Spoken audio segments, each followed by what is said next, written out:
Pagan sex rituals have long fascinated historians and cultural enthusiasts alike, offering tantalizing glimpses into ancient spiritual practices that celebrate the body, nature, and fertility. From the symbolic to the explicit, sexuality was intertwined with spirituality and cultural identity, revealing the intricate relationships between ancient humans, their beliefs, and the natural world. So, today, we're taking a deep dive into some fascinating facts about pagan sex rituals. But before we get started, be sure to subscribe to the Weird History channel. After that, leave a comment and let us know what other ancient deets between the sheets you'd like to hear about. Okay, time to RSVP for this eyes wide shut party. Pagan intimacy rituals, deeply rooted in pre-Christian traditions, reflect diverse expressions of human connection with the divine, turning sexuality into a sacred act. For many ancient cultures, these practices were an essential part of religious and community life, helping to align human intent with the rhythms of the earth and cosmos. Some rituals were performed as ceremonies to encourage fertility, both in crops and within communities, with participants engaging in symbolic actions meant to ensure prosperity and balance. Festivals like Beltane often featured elements of sexual expression and unfettered joy, aligning with the coming of spring.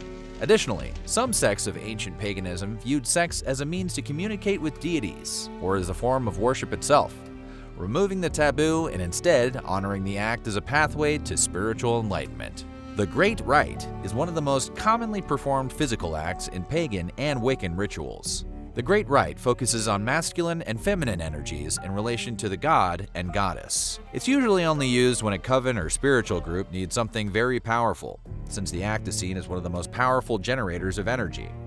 It's not just done for fun and games, no matter how fun it is. The actual physical act is the means to an end, not the final goal. The energy is drawn from the connection between the male and the female during the act, and used toward willing a specific outcome to happen. So, it's like an X-rated vision board, or a magic 8-ball for consenting adults.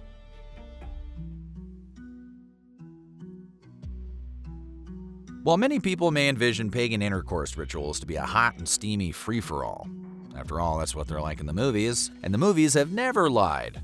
The truth is they were usually practiced between a couple that was already in a physical relationship with one another.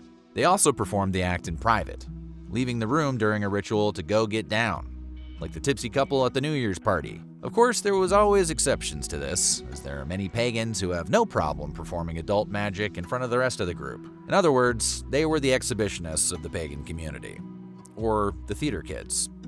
Same thing, really.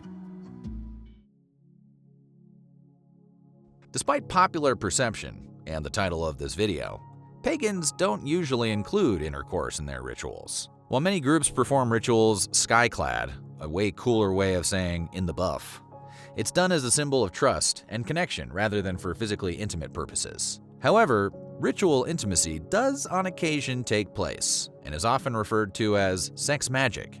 That's magic with a K at the end, like the album by the Red Hot Chili Peppers. Sex magic is a tool used to symbolize the union of the god and goddess, and to raise energy and create magical power. Sometimes ritual acts are only performed symbolically, using specific tools and wording. Other times it's the whole 9 yards. And we don't mean a Bruce Willis movie. Although if that's what gets you in the mood, there's no shame among the sky-clad. Tantric intimacy is an ancient Hindu practice that means the weaving and expansion of energy, but specifically as it relates to knocking boots. Both tantric intercourse and sex magic use intimacy and mind and body connection to expand consciousness and join together masculine and feminine energy. The main difference is that tantric's purpose is to connect the two lovers, whereas sex magic's purpose is to use that connection to fuel another magical purpose. Rock musician and occasional actor Sting has been an outspoken advocate of tantric sex for years because, of course he has. He's Sting. A talisman is an object believed to contain certain magical energies, usually used to draw certain things to its owner, like luck, love, or money. Or superpowers, if you're Doctor Strange. They can be given as gifts, purchased from that one store in the mall, you know the one I mean, or simply made by the owner. Talismans are believed to be charged with the force it's intended to represent. And the form of magic du jour, as in physical intimacy, is often used to charge a talisman. This could be done simply through being in the vicinity of the energy raised during the act, or by more direct involvement, if you get our meaning. Just make sure you have permission first. You can't take it back to the store after that. Okay, this next part is a little graphic, so maybe put down that sandwich for now. The fluids produced in these rituals are referred to as the eucharist and are believed to contain powerful magical energy. As previously mentioned, they may be used to anoint a talisman or an actual person. They can be ingested in their natural form so that the power is absorbed into the body, or even put into wine or spread on food. So it may be time to rethink that pagan brunch invitation. Many pagans believe getting it on in a spiritual context can help achieve personal liberation. Common societal emotions often associated with the act, like guilt and shame, are no longer relevant. To properly perform this kind of magic, one must reach a state of spiritual, emotional, and physical freedom. When entering that sacred space, the practitioners are able to experience the primal form of sexual energy, allowing for deep self-exploration and mystical achievements. These achievements are presumably enhanced by the inclusion of a smooth Spotify playlist. Eroto-Comatose lucidity is an extreme form of sex magic created by English occultist and religious founder Crowley, well known for his use of sex in ritual and for his intimidating head. Seriously, look at the size of that dome. The purpose of this technique is to help a specific magical practitioner reach a deep state of trance, to complete intense divination, or to receive a prophecy. Although we wouldn't be surprised if the prophecy was frequently, "We should do more sex magic."